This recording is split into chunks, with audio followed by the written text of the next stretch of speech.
ba này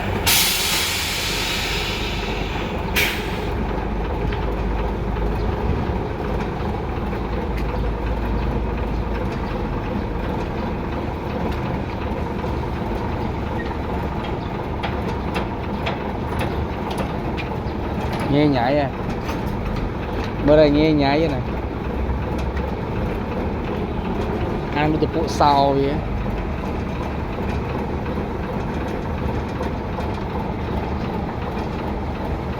nó mua tiết men nào chúng ta pi pi rồi mua mà thấy tư tung số này mà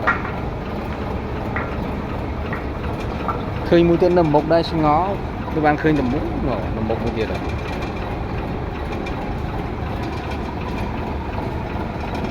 bảo mình sẽ bay có ọp tu nè anh đang khai long chân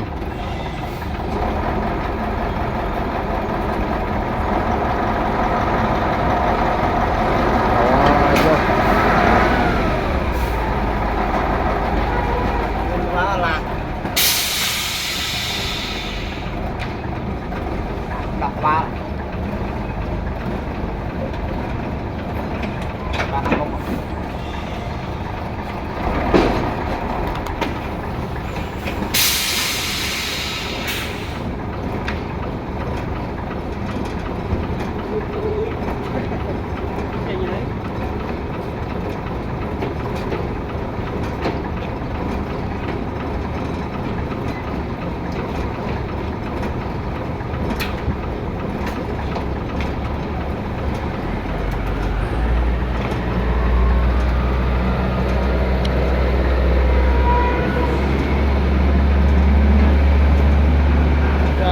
mò một tiệt rồi mình nhung khinh pi nhiều có tha con khinh mẹ tôi bọn mùi mình nhung khinh pi tu xón á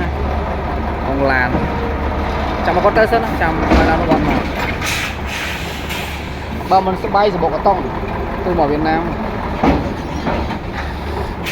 còn ăn mấy cái xa con rồi